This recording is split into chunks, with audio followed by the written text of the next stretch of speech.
ನಮಸ್ಕಾರ ವೀಕ್ಷಕರೇ. Doctor MN Rajendra Kumar ಅವರ ಹೆಸರು ಎಲ್ಲರಿಗೂ ಚಿರಪರಿಚಿತ. ಧಾರ್ಮಿಕ ಕ್ಷೇತ್ರ, ಸಹಕಾರಿ ರಂಗ, ಮಹಿಳೆಯರ ಸ್ವಾವಲಂಬನೆಯಲ್ಲಿ ಇವರು ಕ್ರಾಂತಿಯನ್ನೇ ಮಾಡಿದವರು. ನವೋದಯ ಸ್ವಸಹಾಯ ಸಂಘವನ್ನು ಆರಂಭಿಸುವುದರ ಮೂಲಕ ಲಕ್ಷಾಂತರ ಮಹಿಳೆಯರ ಬಾಳಿಗೆ ಆಶಾ ಕಿರಣವಾಗಿದ್ದಾರೆ. ದೀನ ದಲಿತರಿಗೆ, ಅಸಕ್ತರಿಗೆ, ಬಡವರಿಗೆ ಇವರು ದಾರಿದೀಪವಾಗಿದ್ದಾರೆ. ಸಹಕಾರಿ ರಂಗದಲ್ಲಿ ಕ್ರಾಂತಿಯನ್ನ ಮಾಡುವುದರ ಮೂಲಕ ವಾಣಿಜ್ಯ ಬ್ಯಾಂಕ್ಗಳಿಗೆ ಪ್ರಬಲ ಪೈಪೋಟಿಯನ್ನ ನೀಡಿರುವ ಇವರು ಇದೀಗ ದಕ್ಷಿಣ ಕನ್ನಡ ಜಿಲ್ಲಾ ಕೇಂದ್ರ ಸಹಕಾರಿ ಬ್ಯಾಂಕಿನ ಅಧ್ಯಕ್ಷರಾಗಿ ಸತತ 25 ವರ್ಷಗಳ ಸಾರ್ಥಕ ಸೇವೆಯನ್ನು ಸಲ್ಲಿಸುವುದರ ಮೂಲಕ ಜನಮಾನಸದಲ್ಲಿ ಅಚ್ಚಳಿಯದ ಛಾಪು ಮೂಡಿಸಿದ್ದಾರೆ. ಬನ್ನಿ ಇವರು ನಡೆದು ಬಂದ ಹಾದಿ, ಇವರ ಯಶಸ್ಸಿನ ಗುಟ್ಟು, ಮುಂದಿನ ಯೋಜನೆಗಳ ಬಗ್ಗೆ ಅವ್ರ ಜೊತೆನೆ ಮಾತಾಡೋಣ. ಮೊದಲನೇದಾಗಿ ಅವರನ್ನ ಕಾರ್ಯಕ್ರಮಕ್ಕೆ ಸ್ವಾಗತಿಸೋಣ. ಸರ್, ಕಾರ್ಯಕ್ರಮಕ್ಕೆ ಪ್ರೀತಿಯ ಸ್ವಾಗತ. ತಮಗೂ ಸ್ವಾಗತ, ತಮ್ಮ ನೋಡುಗರಿಗೂ ಸ್ವಾಗತ. ಸಾಧಕನೊಬ್ಬ ನಡೆದು ಬಂದ ಹಾದಿ ಯಾವಾಗಲೂ ಹೂವಿನ ಹಾಸಿಗೆ ಆಗಿರೋದಿಲ್ಲ. ಅವನು ಮುಳ್ಳಿನ ಹಾದಿಯಲ್ಲೇ ನಡ್ಕೊಂಡು ಬಂದು ಸಾಧನೆಯನ್ನ ಮಾಡಿರ್ತಾನೆ. ಹಾಗಾಗಿ ನಿಮ್ಮ ಬಾಲ್ಯ ಜೀವನದತ್ತ ದೃಷ್ಟಿ ಹಾಯಿಸಿದ್ರೆ ನಿಮ್ಮ ಆರಂಭಿಕ ದಿನಗಳು ಹೇಗಿದ್ವು ಅಂತ? ನೋಡಿ, ನಾವು ಜಮೀನ್ದಾರ್ ಕುಟುಂಬದಲ್ಲಿ ಹುಟ್ಟಿದವರು. ಆದರೆ ದೇವರಾಜ ಅರಸು ಮುಖ್ಯಮಂತ್ರಿ ಆಗಿದ್ದಾಗ ಉಳುವವನೇ ಒಡೆಯ ಅಂತ ಮಾಡಿದರು. ನಾವು ಸಂತೋಷದಿಂದ ಒಪ್ಪಿ ನಮ್ಮ ಜಮೀನನ್ನು ಕಳ್ಕೊಂಡು ಸಂಕಷ್ಟದಲ್ಲಿ ಬಿದ್ದರೂ ಕೂಡ ಇನ್ನೊಬ್ಬರು ಒಳ್ಳೆಯದಾಗ್ತಾರೆ ಅನ್ನುವಂಥ ದೃಷ್ಟಿಕೋನದಿಂದ ಹುಟ್ಟಿದಂಥ ಒಂದು ಜಮೀನ್ದಾರಿ ಕುಟುಂಬದಿಂದ ಬಂದವರು. ನಮ್ಮ ತಂದೆ ಸಾಮಾನ್ಯ ಒಬ್ಬ ಹೈಸ್ಕೂಲಿನ ಚಿತ್ರಕಲಾಕಾರ ಮಾಸ್ಟರಾಗಿ ಇದ್ದರು. ತಾಯಿ ಜಮೀನ್ದಾರಿ ಕುಟುಂಬದವರು. ನಾನು ಕೊನೆಯ ಮಗ, 6ನೇ ಮಗನಾಗಿ ನಾನು ಅವರಿಗೆ ಹುಟ್ಟಿದ್ದೇನೆ. ನಾನು ಹುಟ್ಟಿದ್ದು ಕಾರ್ಕಳದಲ್ಲಿ, ಬೆಳೆದದ್ದು ಕಾರ್ಕಳದಲ್ಲಿ.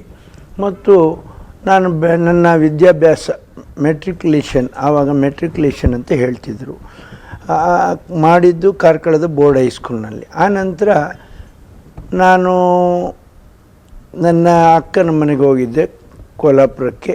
ಅಲ್ಲಿ ಅವರ ವ್ಯವಹಾರ ಅಂದ್ಕೊಂಡು ನಾನು ವ್ಯವಹಾರವನ್ನು ಮಾಡಬೇಕು, ವಿದ್ಯಾಭ್ಯಾಸಕ್ಕಿಂತ ಮುಂದುವರಿಸೋಕ್ಕಿಂತ ವ್ಯವಹಾರ ಮಾಡಿದರೆ ಒಳ್ಳೆಯದು ಅನ್ನುವಂಥ ದೃಷ್ಟಿಕೋನದಿಂದ ಅಲ್ಲಿ ವ್ಯವಹಾರದಲ್ಲಿ ತೊಡಗಿದೆ.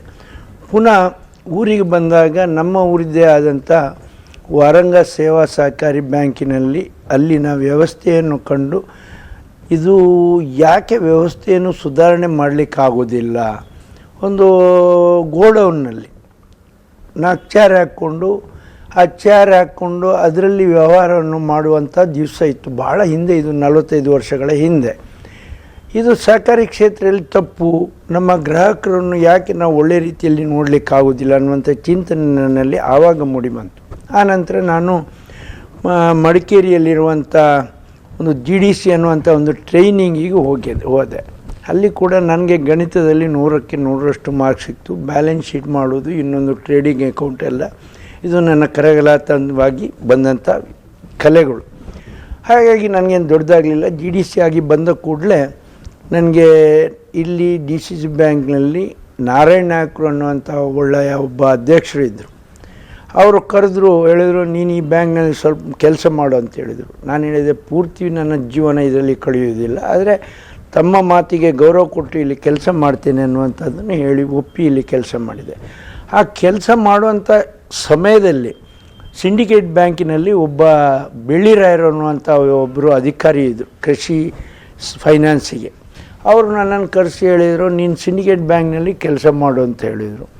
ನಾನು ಆವತ್ತು ಒಂದು ಕಂಡೀಷನ್ ಬ್ಯಾಂಕಿಗೆ ಸೇರುವಾಗ ಹೇಳಿದ್ದೆ, ನಾನು ದೂರ ಹಾಕಿದರೆ ನನಗೆ ಕೆಲಸ ಮಾಡಲಿಕ್ಕೆ ಸಾಧ್ಯ ಇಲ್ಲ, ನಾನು ಹತ್ತಿರ ಇದ್ದರೆ ನೀವು ಕೆಲಸ ಕೊಟ್ಟರೆ ಮಾಡ್ತೇನೆ ಅಂತ ಹೇಳಿದೆ. ಒಂದು 3 ತಿಂಗಳು ಸಿಂಡಿಕೇಟ್ ಬ್ಯಾಂಕ್ನಲ್ಲಿ ನಾನು ಕೆಲಸ ಮಾಡಿದೆ. ಆನಂತರ ನನಗೆ ದೂರ ಹೋಗ್ಲಿಕ್ಕಾಗಲ್ಲ ಅನ್ನೋಂಥ ದೃಷ್ಟಿಯಿಂದ ಅಲ್ಲಿ ರಾಜೀನಾಮೆ ಕೊಟ್ಟರೆ ಪುನಃ ನನಗೆ ನಾರಾಯಣ ನಾಯಕರು ಹೇಳಿದ್ರು, ಇಲ್ಲಿ ಕಂಟಿನ್ಯೂ ಮಾಡಿ ಹೇಳಿದರು. ಪುನಃ ಇಲ್ಲಿ ಕಂಟಿನ್ಯೂ ಮಾಡಿದ್ರು. 6 ವರ್ಷಗಳ ಕಾಲ, 7 ವರ್ಷಗಳ ಕಾಲ ಈ ಜಿಲ್ಲಾ ಕೇಂದ್ರ ಸಹಕಾರಿ ಬ್ಯಾಂಕಿನಲ್ಲಿ ಒಬ್ಬ ಸಿಬ್ಬಂದಿಯಾಗಿ ಕೆಲಸ ಮಾಡಿದಂಥ ಅನುಭವವನ್ನು ಪಡೆದೆ. ಅದನ್ನು ಬಿಟ್ಟು ನನಗಿದೆಲ್ಲ ಸರಿಯಾಗಲಿಕ್ಕಿಲ್ಲ ಅಂತ ನನ್ನ ಸ್ವಂತ ವ್ಯವಹಾರವನ್ನು ನಾನು ಮಾಡ್ತಾ ಬಂದಿದ್ದೆ. ನನ್ನ ಟಿಂಬರ್ ಬಿಸ್ನೆಸ್ ಇತ್ತು, ಬೇರೆ ಬೇರೆ ವ್ಯವಹಾರಗಳಿತ್ತು. ಆ ಮಧ್ಯೆ ಜನತಾದಳ ಸರ್ಕಾರ ಬಂದಿತ್ತು. ಅಮರನಾಥ್ ಶೆಟ್ಟಿ ಮೂಡುಬಿದ್ರೆಯವರು ಸಚಿವರಾಗಿದ್ದರು. ಅವರು ಕರೆದು ಹೇಳಿದರು, ಆವಾಗ ಮೂಡುಬಿದ್ರೆ ಅನ್ನುವಂಥದ್ದು ಕಾರ್ಕಳ ತಾಲೂಕಿಗೆ ಸೇರಿತ್ತು. ಕಾರ್ಕಳ ತಾಲೂಕಿನಲ್ಲಿ ಭೂ ಅಭಿವೃದ್ಧಿ ಬ್ಯಾಂಕಿನಲ್ಲಿ ಒಬ್ಬ ನಿರ್ದೇಶಕನಾಗಿ ನೀನು ಸ್ಪರ್ಧೆ ಮಾಡಬೇಕು ಹೇಳಿದರು. ಭಾಳ ಸ್ಪರ್ಧೆಯಿಂದ ಮೊದಲನೇ ಸಲ ನಾನು ಗೆದ್ದ ಕೂಡಲೇ ನನಗೆ ಅಲ್ಲಿಯ ಅಧ್ಯಕ್ಷನಾಗುವಂಥ ಒಂದು ಅವಕಾಶ ಬಂತು. ಮೊದಲೇ ನಿರ್ದೇಶಕನಾದೆ, ಅಧ್ಯಕ್ಷನೂ ಆದೆ.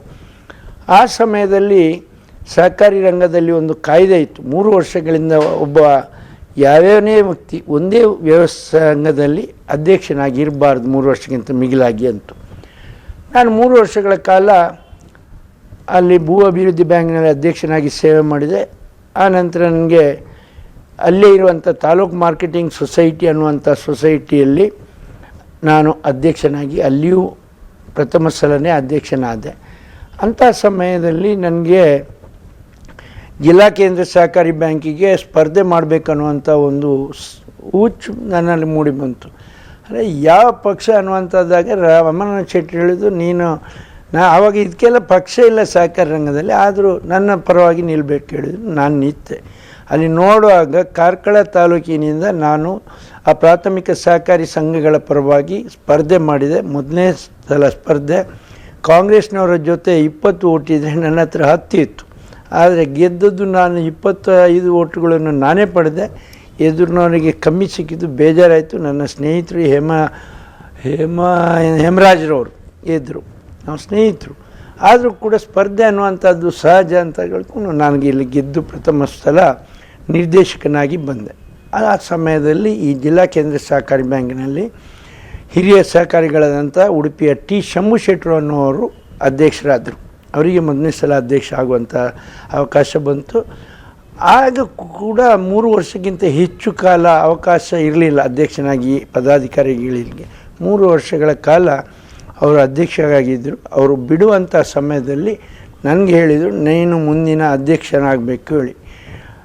ಆ ಸಮಯದಲ್ಲಿ ನಾನು TAPCMSನ ಅಧ್ಯಕ್ಷ ಕೂಡ ಆಗಿದ್ದೆ. ನಾನು ಹೇಳಿದೆ, ನನಗಿದೆಲ್ಲ ಬೇಡ, ನನ್ನ ವ್ಯವಹಾರಕ್ಕೆ ಪೆಟ್ಟು ಬರ್ತದೆ, ನಾನು ಒಬ್ಬ ವ್ಯವಹಾರಸ್ಥ, ಇದನ್ನು ಪೂರ್ತಿಯಾಗಿ ನಮ್ಮದು ಇದರಲ್ಲಿ ಸಮಯ ಕಳೀಲಿಕ್ಕೆ ಕಾಲಾವಕಾಶ ಇಲ್ಲ ಹೇಳಿದರೆ, ಇಲ್ಲ ನೀನು ಕರೆಕ್ಟ್ ಇದಕ್ಕೆ ಇದ್ದು ಅನುಭವ ಇದೆ ಹೇಳಿ. ಕಾಲ ಸಂದರ್ಭ ಕೂಡಿ ಬಂತು. ಆ ಸಮಯದಲ್ಲಿ ಕಾರ್ಕಳದಲ್ಲಿ ಮೂಡುಬಿದಿರೆ ವೀರಪ್ಪ ಮೊಯ್ಲಿಯವರು ಕಾರ್ಕಳದಿಂದ ಸ್ಪರ್ಧೆ ಮಾಡಿದಂಥ ಶಾಸಕರು ಮುಖ್ಯಮಂತ್ರಿ ಆಗಿದ್ದರು. ಕಾಲ ಕೂಡಿ ಬಂದದ್ದು. ಅವರು ಹೇಳಿದರು, ಇಲ್ಲ ನೀನೇ ಅಧ್ಯಕ್ಷನಾಗಿ ಬೇಕು ಹೇಳಿದರು. ಸ್ಪರ್ಧೆ ಇಲ್ಲದೆ ಆವತ್ತು ನಾನು ಅವಿರೋಧವಾಗಿ ಅಧ್ಯಕ್ಷ ಆದೆ. 19 ತಾರೀಕಿಗೆ ಜನವರಿ 25 ವರ್ಷಗಳ ಹಿಂದೆ ಅಧ್ಯಕ್ಷನಾದ ನಂತರ ಆ ಕಾನೂನಿಗೆ ಬದಲಾವಣೆ ತಂದರು. ಒಬ್ಬ ವ್ಯಕ್ತಿ ಎಷ್ಟೇ ದಿನ ಬೇಕಾದರೂ, ಆವಾಗ ಎಷ್ಟು ವರ್ಷ ಬೇಕಾದರೂ ಒಂದು ಅಧ್ಯಕ್ಷನಾಗಿ ಪದಾಧಿಕಾರಿಯಾಗಿ ಇರ್ಬೋದು ಅನ್ನುವಂಥ ಬದಲಾವಣೆ ತಂದದ್ರಿಂದ ಆವತ್ತಿನಿಂದ ಇವತ್ತಿನವರೆಗೆ ನಾನು ಈ ಬ್ಯಾಂಕಿನ ಅಧ್ಯಕ್ಷನಾಗಿದ್ದೇನೆ. ಅಧ್ಯಕ್ಷನಾಗಿ ಸುಮ್ಮನೆ ನಾವು ಕಾಲ ಕಳಿಬಾರ್ದು, ಕುರ್ಚಿ ಇದೆ ಅಂತ ನಾವು ಕಾಲ ಕಳಿಬಾರ್ದು. ನಾನು ಆವತ್ತು ಏನು ಕನಸ್ಕೊಂಡಿದ್ದೆ, ಒಂದು ಗೋಡೌನ್ನಲ್ಲಿ ಒಂದು ಪಡಿತರ ವ್ಯವಸ್ಥೆ, 3 ಬೆಂಚ್ ಹಾಕ್ಕೊಂಡು ಏನು ಕೆಲಸ ಮಾಡ್ತಿದ್ರು, ಅದಕ್ಕೆ ಬದಲಾವಣೆ ತರಬೇಕು ಅನ್ನುವಂಥದ್ದನ್ನು ನಾನು ಕಂಡುಕೊಂಡೆ. ಅದರಿಂದ ಆ ಬದಲಾವಣೆ ಎಲ್ಲಿವರೆಗೆ ಬಂತು ಹೇಳಿದರೆ ನೋಡಿ, ಆ 25 ವರ್ಷಗಳ ಹಿಂದೆ ಯಾವುದೇ ಒಂದು ಸೊಸೈಟಿಯಲ್ಲಿ ಬಂಡವಾಳ ಇರಲಿಲ್ಲ. ಜಿಲ್ಲಾ ಬ್ಯಾಂಕ್ ಸಾಲ ಕೊಟ್ಟರೆ, ದುಡ್ಡು ಕೊಟ್ಟರೆ, ಸಾಲ ಕೊಟ್ಟರೆ ಮಾತ್ರ ರೈತರಿಗೆ ಸಾಲ ಸಿಗ್ತಿತ್ತು. ನಾನು ಬದಲಾವಣೆಯನ್ನು ಕೊಂಡು ಜಿಲ್ಲಾ ಬ್ಯಾಂಕ್ ಮಾತ್ರ ಬಲಿಷ್ಠ ಆಗುವುದಲ್ಲ, ಪ್ರಾಥಮಿಕ ಪತ್ತಿನ ಸಹಕಾರಿ ಸಂಸ್ಥೆಗಳು ಬಲಿಷ್ಠ ಆಗಬೇಕು ಅನ್ನೋಂಥ ದೃಷ್ಟಿಕೋನದಿಂದ ಅದಕ್ಕೆ ಬಲ ನೀಡುವಂಥ ವ್ಯವಸ್ಥೆಯನ್ನು ಮಾಡಿದೆ. ನಾನು ಅವರನ್ನು ಕೊಂಡು ಅವರಿಗೆ ಹುರಿದುಂಬಿಸುವುದು, ಮತ್ತು ಅವರಿಗೆ ಏನು ಅವಕಾಶ ಸಿಕ್ಕದನ್ನೆಲ್ಲ ಉಪಯೋಗಿಸೋದು, ಏನು ಡೆಪಾಸಿಟ್ ಅವರಿಗೆ ಕೊಡಿ ಅಂತ ಹೇಳೋದು, ಇದೆಲ್ಲ ಮಾಡಿಕೊಂಡು ಬದಲಾವಣೆ ಎಲ್ಲಿವರೆಗೆ ಬಂದಿದೆ ಹೇಳಿದರೆ 25 ವರ್ಷದಲ್ಲಿ. ಇವತ್ತು ನಮ್ಮ ಪ್ರಾಥಮಿಕ ಪತ್ತಿನ ಸಹಕಾರಿ ಸಂಸ್ಥೆಗಳು ನೋಡಿ 10 ಕೋಟಿ ಠೇವಣಾತಿಯನ್ನು ಪಡೆಯುವ, ಠೇವಣಾತಿ ಅಲ್ಲ, ಕಟ್ಟಡ ಕಟ್ತಾರೆ ಸ್ವಂತಕ್ಕೆ. 10 ಕೋಟಿಯ ಕಟ್ಟಡ ಕಟ್ಟಿ ಎಲ್ಲ ತಂತ್ರಜ್ಞಾನದೊಂದಿಗೆ ಜನರಿಗೆ ಸೇವೆ ಕೊಡಲಿಕ್ಕೆ ಮುಂದೆ ಬಂದಿರೋ ಒಂದು ಮಾತ್ರ ಅಲ್ಲ, ಅವರು ನಮಗೆ ಇವತ್ತು ಠೇವಣಾತಿ ಕೊಡ್ತಾರೆ. ಕಾಲದ ಬದಲಾವಣೆ ಅನ್ನುವಂಥದ್ದನ್ನು ನಾನು ಹೇಳ್ತೀನಿ. 25 ವರ್ಷಗಳ ಹಿಂದೆ ಏನು ನಾವು ಪ್ರಾಥಮಿಕ ಸಹಕಾರಿ ಸಂಘಗಳಿಗೆ ಜಿಲ್ಲಾ ಬ್ಯಾಂಕ್ ಮಾತ್ರ ದುಡ್ಡು ಕೊಟ್ಟರೆ ಮಾತ್ರ ವ್ಯವಹಾರ ಮಾಡ್ತಿತ್ತೋ, ಇವತ್ತು ಪ್ರಾಥಮಿಕ ಪತ್ತಿನ ಸಹಕಾರಿ ಸಂಘಗಳು ಸಾಕಷ್ಟು ಬಲಿಷ್ಠವಾಗಿದ್ದು ಅವರು ಜಿಲ್ಲಾ ಬ್ಯಾಂಕಿಗೆ ಠೇವಣಾತಿಯನ್ನು ಕೊಡ್ತಾಯಿದೆ. ಇದು ಬದಲಾವಣೆ ಅನ್ನುವಂಥದ್ದು ನಾನು ಹೇಳ್ತಾ ಇದ್ದೀನಿ. ಉದಾಹರಣೆಗೆ ನೋಡಿ, ನಾನು ಬಜ್ಪೆ ವ್ಯವಸಾಯ ಸೇವಾ ಸಹಕಾರಿ ಸಂಘದ ಸದಸ್ಯನಾಗಿದ್ದೇನೆ, ಅಲ್ಲಿಯ ನಿರ್ದೇಶಕನಾಗಿದ್ದೇನೆ. ಅಲ್ಲಿಂದ ಇವತ್ತು ಜಿಲ್ಲಾ ಬ್ಯಾಂಕಿಗೆ ಬರ್ತಾಯಿದ್ದೇನೆ. ನಮ್ಮ ಬಜ್ಪೆಯಲ್ಲಿ 260 ಕೋಟಿ ಠೇವಣಾತಿ ಇದೆ. 10 ಕೋಟಿಗೂ 15 ಕೋಟಿಯಷ್ಟು ಲಾಭ ಇದೆ. ಒಂದು 10 ಕೋಟಿ ಇದ್ದರೂ ನಾವು ಕಟ್ಟಡ ಕಟ್ಟಿದ್ದೇವೆ, ಈ 10 ಕೋಟಿಯ ಕಟ್ಟಡ ಕಟ್ಟಿದ್ದೇವೆ. ಇದನ್ನು ಕಂಡು ನಾವು ನಮ್ಮ ರಾಜ್ಯದ ಇತರ ಜಿಲ್ಲಾ ಬ್ಯಾಂಕ್ಗಳಿಗಿಂತ ಮಿಗಿಲಾಗಿ ಒಂದು ಪ್ರಾಥಮಿಕ ಪತ್ತಿನ ಸಹಕಾರಿ ಸಂಸ್ಥೆಯಲ್ಲಿ ಠೇವಣಾತಿ ಇದೆ, ಲಾಭ ಇದೆ, ಕಟ್ಟಡದ ವ್ಯವಸ್ಥೆ ಇದೆ, ಎಲ್ಲ ಇದೆ. ಇದು ನಾವು ಬದಲಾವಣೆಯನ್ನು ಕಂಡಿದ್ದೇವೆ. ನನಗೆ ಕೂಡ ಆಯಿತು ಬದಲಾವಣೆ ಇಲ್ಲಿಗೆ ಮುಗಿಯಿತು ಅಂತ ಅನ್ನೋದಿಂದರೆ ನಾನು ಅದಕ್ಕೆ ಒಪ್ಪಿಕೊಳ್ಳೋದಿಲ್ಲ. ಬದಲಾವಣೆ ಇಲ್ಲಿಗೆ ಮುಗೀತು ಅಂತ ಹೇಳಿದರೆ ನಾನು ಒಪ್ಪಿಕೊಳ್ಳೋದು. ಇನ್ನಷ್ಟು ಬದಲಾವಣೆಯನ್ನು ನಾವು ಮಾಡಬೇಕಾಗಿದೆ. ಅದು ಮುಂದಕ್ಕೆ ಏನು ಕೂತು ನಾವು ಚಿಂತನೆ ಮಾಡಬೇಕಾಗಿದೆ. ಹೀಗೆ ನನ್ನ ಬಾಲ್ಯ ಜೀವನಕ್ಕಿಂತಲೂ ಇದು ಒಳ್ಳೆ ರೀತಿಯಲ್ಲಿ ಮೂಡಿ ಬಂದಿದೆ. ನನ್ನ ಜೀವನ ಸಹಕಾರಿ ಕ್ಷೇತ್ರದಲ್ಲಿ ಸುಮಾರು 45 ವರ್ಷಗಳ ಕಾಲ ನಾನು ಸಹಕಾರಿ ಕ್ಷೇತ್ರದಲ್ಲಿ ಕಳೆದಿದ್ದೇನೆ ಅಂತೇಳಲಿಕ್ಕೆ ಭಾಳ ಸಂತೋಷದಿಂದ ಹೇಳ್ತಾ ಇದ್ದೀನಿ. Okay, doctor MN Rajendra Kumar ಅವರಲ್ಲಿ ನಾವು ಗುರುತಿಸುವಂತಹ ವಿಶೇಷ ಗುಣ ಅಂದರೆ ಪರೋಪಕಾರ. ಯಾರೇ ಕಷ್ಟ ಅಂತ ಬಂದರೆ ಕೂಡಲೇ ಸ್ಪಂದಿಸುವ ಮನಸ್ಸು ಡಾಕ್ಟರ್ MN ರಾಜೇಂದ್ರ ಕುಮಾರ್ ಅವ್ರದ್ದು. ಈ ಗುಣ ನಿಮಗೆ ರಕ್ತಗತವಾಗಿ ಬಂದಿದ್ದ ಅಥವಾ ಇನ್ಯಾರ್ದು ಪ್ರೇರಣೆಯಿಂದ ಬಂದಂಥದ್ದ ಅಂತ? ಪ್ರೇರಣೆ ಮಾಡಿ ಬಂದದ್ದಲ್ಲ, ನನ್ನ ಸ್ವಂತ ಬುದ್ಧಿಯಿಂದ. ನಮ್ಮ ಕಿಸೆಯಲ್ಲಿ 10 ರೂಪಾಯಿ ಇದ್ದರೆ ಆ 10 ರೂಪಾಯಿಯನ್ನು ನಮಗೆ ಇಟ್ಕೊಂಡ್ರೆ ಏನು ಉಪಯೋಗ ಇಲ್ಲ. ಕಷ್ಟದಲ್ಲಿ ಬಂದವನಿಗೆ 10 ಜನರಿಗೆ 1 ರೂಪಾಯಿ ಕೊಟ್ಟರು ಅವರು ಸಂತೋಷ ಪಡ್ತಾರೆ. ಹಾಗಾಗಿ ಯಾರೇ ಬಂದರು ನನ್ನಲ್ಲಿ ಬಂದಾಗ ಅವರಿಗೆ ಇಲ್ಲ ಅನ್ನುವಂಥದ್ದು ನಾನು ಇವತ್ತಿನವರೆಗೆ ಹೇಳಿಲ್ಲ. ನಾನು ಬೆಳಿಗ್ಗೆ ಎದ್ದು ದೇವರಲ್ಲಿ ಪ್ರಾರ್ಥನೆ ಮಾಡ್ತೇನೆ. ನನ್ನಲ್ಲಿ ದೇವರು ಎಷ್ಟಿದ್ದಾರೆ ಹೇಳಿ ನನಗೆ ಗೊತ್ತಿಲ್ಲ. ಎಲ್ಲ ಧರ್ಮದ ದೇವರು ನನ್ನಲ್ಲಿ ಇದ್ದಾರೆ. ಕ್ರಿಶ್ಚಿಯನ್ ಇರ್ಬೋದು, ಮುಸ್ಲಿಮ್ ಇರ್ಬೋದು, ಹಿಂದೂ ಇರ್ಬೋದು, ಜೈನ ಇರ್ಬೋದು, ಬುದ್ಧ ಇರ್ಬೋದು, ಎಷ್ಟು ಜಾತಿ ಉಂಟು ಅಷ್ಟು ಧರ್ಮ ದೇವರು ನನಗೆ ಕೊಟ್ಟಿದ್ದಾರೆ, ನಮ್ಮ ಮನೆಯಲ್ಲಿ ಇದೆ. ಬೆಳಿಗ್ಗೆ ಎದ್ದು ಒಂದು ಕೇಳ್ತೇನೆ ಮಾತ್ರ, ನನಗೆ ಕೊಡಲಿಕ್ಕೆ ಶಕ್ತಿ ಕೊಡುವ ದೇವರ ಅಂತ ದೇವರಲ್ಲಿ ಪ್ರಾರ್ಥನೆ ಮಾಡಿ. ನನ್ನ ಕಿಸೆಗೆ ಕೊಡುವಂಥ ಯಾವತ್ತೂ ನಾನು ಪ್ರಾರ್ಥನೆ ಮಾಡಲಿಲ್ಲ. ನನಗೆ ಜನರಿಗೆ ಇನ್ನೊಬ್ಬರಿಗೆ ಉಪಕಾರ ಮಾಡಲಿಕ್ಕೋಸ್ಕರ, ಧಾರ್ಮಿಕ ಕ್ಷೇತ್ರಕ್ಕೆ ಕೆಲಸ ಮಾಡಲಿಕ್ಕೋಸ್ಕರ ನನಗೆ ಕೊಡುವಂಥ ಶಕ್ತಿ ಕೊಡು ಅನ್ನುವಂಥದ್ದನ್ನು ಬೆಳಗ್ಗೆ ದೇವರಲ್ಲಿ ಪ್ರಾರ್ಥನೆ ಮಾಡ್ತೇನೆ. ಅದರ ಅರ್ಥ ನಾನು ಇನ್ನೊಬ್ಬರಿಗೆ ಕೊಡಬೇಕಾಗಿದ್ದರೆ ದೇವರು ನನ್ನ ಕಿಸೆ ತುಂಬಿಸಬೇಕು. ನನ್ನ ಕಿಸೆ ದೇವರು ಇವತ್ತಿನವರೆಗೆ ತುಂಬಿಸಿದ್ದಾರೆ. ನನಗೆ ಸಂತೋಷ ಇದೆ. ನಾವು ಇನ್ನೊಬ್ಬರ ಬದುಕಿಗೆ ಒಂದು ಅರ್ಥವನ್ನು ಕೊಟ್ಟರೆ, ಒಂದು ಮದುವೆ ಇರ್ತದೆ, ನನಗೆ ಭಾಳ ಪತ್ರಗಳು ಬರ್ತದೆ, ನಾನು ಹೇಳಲಿಕ್ಕೆ ಹೋಗೋದಿಲ್ಲ ಅದನ್ನೆಲ್ಲ. ನನ್ನ ಮಗಳಿಗೆ ಮದುವೆ ಇದೆ, ನೀವು ಏನಾದರೂ ಮಾಡಿ ಸಹಾಯ ಮಾಡಿ ನನ್ನ ಮಗಳ ಮದುವೆಯನ್ನು ಮಾಡೋದರಲ್ಲಿ ಕೈ ಜೋಡಿಸಿ ಅಂತ ಹೇಳ್ತಾರೆ. ಇದರ ಅರ್ಥ ಏನು? ಅವನು ನನ್ನಿಂದ ಏನಾದರೂ ಸಹಾಯ ನಿರೀಕ್ಷೆ ಮಾಡ್ತಾನೆ. ಅದನ್ನು ನಾನು ಮಾಡುವಂಥದ್ದು ನನ್ನ ಧರ್ಮ ಅನ್ನುವಂಥ ದೃಷ್ಟಿಯಿಂದ ನಾನು ಮಾಡ್ತಾಯಿದ್ದೆ. ಯಾರಲ್ಲಿ ಹೇಳೋದಿಲ್ಲ, ಅದು ಹೇಳಬಾರ್ದು. ಇನ್ನೊಬ್ಬರಿಗೆ ಸಹಾಯ ಮಾಡಿದ್ದನ್ನು, ದೇವಸ್ಥಾನಗಳಿಗೆ ಕೊಟ್ಟ ದುಡ್ಡನ್ನು, ಧಾರ್ಮಿಕ ಕ್ಷೇತ್ರಕ್ಕೆ ಕೊಟ್ಟ ದುಡ್ಡನ್ನು, ಯಾವುದೇ ಕ್ಷೇತ್ರಕ್ಕೆ ಕೊಟ್ಟ ದುಡ್ಡನ್ನು ನಾವು ಇನ್ನೊಬ್ಬರಲ್ಲಿ ಹೇಳಬಾರ್ದು. ಬೆಳಗ್ಗೆ ನಾನು ಇಂಥ ಜನರಿಗೆ ಕೊಟ್ಟೆ ಅಂತ ಹೇಳಿದರೆ ಅದು ತಪ್ಪು. ಕಾಯಿಲೆಯಲ್ಲಿ ಬರ್ತೋರಿರ್ತಾರೆ, ಎಷ್ಟೋ ಜನ ಪತ್ರ ಬರೀತಾರೆ ನನಗೆ, ಹೀಗೆ ಕೊಡುವಂಥದ್ದು ಇದೆ. ನಗದು ಬಂದು ಬೆಳಗ್ಗೆ ಕೇಳ್ತಾರೆ, ಕೊಡ್ತೇನೆ. ಪತ್ರ ಬರೆದು ಕೇಳ್ತಾರೆ, ಅವರಿಗೆ ಪಾಪ ಕೇಳಲಿಕ್ಕೆ ಕಷ್ಟ.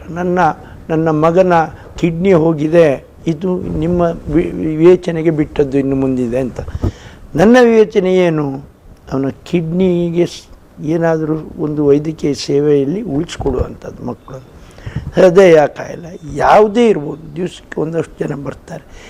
ಯಾಕೆ ಅವ್ರು ನನ್ನ ಹತ್ರ ಬರ್ತಾರೆ ಅಂತೇಳಿ ನಾನು ಅವರಿಂದ ಏನು ಅಪೇಕ್ಷೆ ಮಾಡೋದಿಲ್ಲ. ಇವತ್ತಿನವರೆಗೂ ನಾನು ಯಾರಿಂದಲೂ ಅಪೇಕ್ಷೆ ಮಾಡಿದವನಲ್ಲ, ಮಾಡಬಾರ್ದು ಅಂತೂ ಅಷ್ಟು ದೇವರು ನನಗೆ ಸಾಯುವವರೆಗೆ ಬುದ್ಧಿ ಕೊಟ್ಟರೆ ಸಾಕು ನನಗೆ. ಹೀಗೆ ನಾನು ಯಾವುದೇ ಕ್ಷೇತ್ರ, ಧಾರ್ಮಿಕ ಕ್ಷೇತ್ರ, ಪರೋಪಕಾರ ಕ್ಷೇತ್ರ, ಯಾವ ಕ್ಷೇತ್ರದಲ್ಲಿ ಬಂದರೂ ನನಗೆ ಕೆಲಸ ಮಾಡಬೇಕು, ಸಹಾಯ ಮಾಡಬೇಕನ್ನುವಂಥ ಒಂದು ಮನೋಭಾವನೆ ಹುಟ್ಟಿನಿಂದ ನನ್ನಲ್ಲಿ ಬಂದಿದೆ.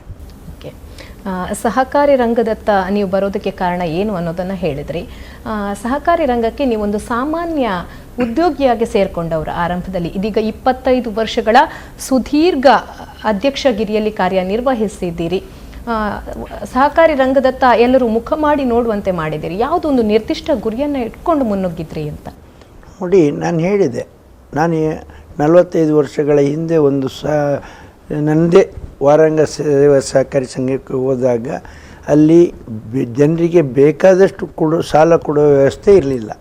ಎಲ್ಲ ಜಿಲ್ಲಾ ಬ್ಯಾಂಕಿಂದ ಅಲ್ಪ ಸ್ವಲ್ಪ ಸಾಲ ಬಂದರೆ ಕೆಲವರಿಗೆ ಸಿಗ್ತಿತ್ತು, ಎಲ್ರಿಗೂ ಸಾಲ ಸಿಗ್ತಿರಲಿಲ್ಲ. ಅದು ಜಮೀನು ಉಳುವವನೇ ಹೊಲದ ಒಡೆಯ ಅನ್ನುವಂಥ ಸಂದರ್ಭದಲ್ಲಿ ಅವನಿಗೆ ಸಾಲದ ಅಗತ್ಯ ಇತ್ತು. ಹಿಂದಿನ ಕಾಲದಲ್ಲಿ ಗೇಣಿದಾರರಿಗೆ ಯಾರೂ ಸಾಲ ಕೊಡ್ತಿದ್ರು, ಪೊಲಿಗೆ ಅಕ್ಕಿ ಕೊಡ್ತಿದ್ರು. ಒಂದು ಮುಡಿ ಅಕ್ಕಿ ಕೊಟ್ಟರೆ ಇನ್ನೊಂದು ಮುಡಿ ಅಕ್ಕಿ ಹಾಕಿ ಕೊಡುವಂಥ ದಿವಸ ಇತ್ತು. ಇದೆಲ್ಲ ನಿಮ್ಮಂಥವರಿಗೆ ಹೊಸೊಬ್ಬರಿಗೆಲ್ಲ ಗೊತ್ತಿಲ್ಲ. ಇದು ಬೆಳೆಸಿದ ಬೆಳೆಯಲ್ಲಿ ಒಂದು ಮುಡಿ ತಗೊಂಡ್ರೆ ಒಂದು ಮುಡಿ ಪೊಲಿ ಅಂತೇಳಿ ಹಾಕಿ ಕೊಡಬೇಕು. ಇದನ್ನು ನಿಲ್ಲಿಸ್ಬೇಕು ಅನ್ನುವಂಥ ಮನೋಭಾವನೆ ನನ್ನದಲ್ಲಿ ಇತ್ತು. ಅದಕ್ಕಾಗಿ ನಾನು ಈ ಕ್ಷೇತ್ರವನ್ನು ಆರಿಸಿಕೊಂಡೆ. ಇವತ್ತು ಸಂತೋಷ ಇದೆ. ಪೊಲಿ ಅನ್ನುವಂಥ ಶಬ್ದ ನಮ್ಮ ಅವಿಭಕ್ತ ದಕ್ಷಿಣ ಕನ್ನಡ ಜಿಲ್ಲೆಯಲ್ಲಿ ಇಲ್ಲ. ಸಾಲ ಸಿಕ್ಕಲಿಲ್ಲ ಅನ್ನುವಂಥ ಶಬ್ದ ನಮ್ಮ ಜಿಲ್ಲೆಯಲ್ಲಿ ಇಲ್ಲ. ಉದಾಹರಣೆಗೆ ಹೇಳ್ತಾ ಇದ್ದೇನೆ, ಬೇರೆ ಜಿಲ್ಲೆಗಳಲ್ಲಿ ಎಷ್ಟೋ ಜನ ಆತ್ಮಹತ್ಯೆ ಮಾಡಿಕೊಂಡಿದ್ದಾರೆ.